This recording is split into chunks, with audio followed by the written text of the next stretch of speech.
गरुड़ जी कहते हैं कि हे प्रभु, आपके चरणों में मुझे बैठ करके ये कथा सुनने को मिली है, इससे मेरे को इतना सुख हो रहा है, इतना सुख हो रहा है कि मैं बयां नहीं कर सकता। मेरे जितने भी माया से घिरे प्रश्न थे सब मिट गए हैं। प्रश्न तो छोड़ो, मोह रूपी समुद्र ने जो मुझे घेरा हुआ था, आपने तो मुझे उससे भी पार करा दिया है प्रभु।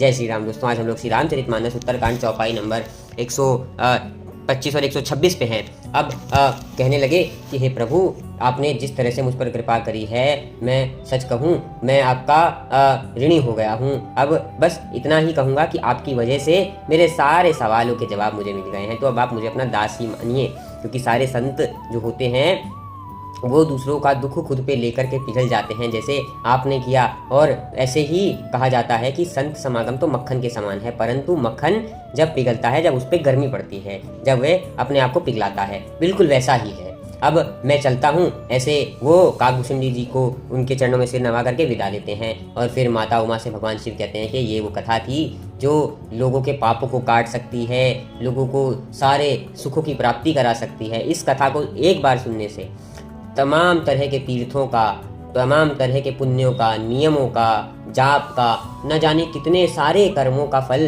कितने पुण्य कर्मों का फल एक साथ मिल जाता है। ये इस कथा की महिमा है। और इसी कथा के बल से रामचंद्र जी की भक्ति को प्राप्त करने के लिए अपना कदम बढ़ाया जा सकता है। पूरी श्रद्धा और निष्ठा से इस कथा को पढ़ता है, इस कथा को सुनता है, इस कथा को अपने अंदर अपने दिल में बिठा लेता है, उसको तो श्रीहरि की प्राप्ति बहुत ही आसानी से हो जाती है।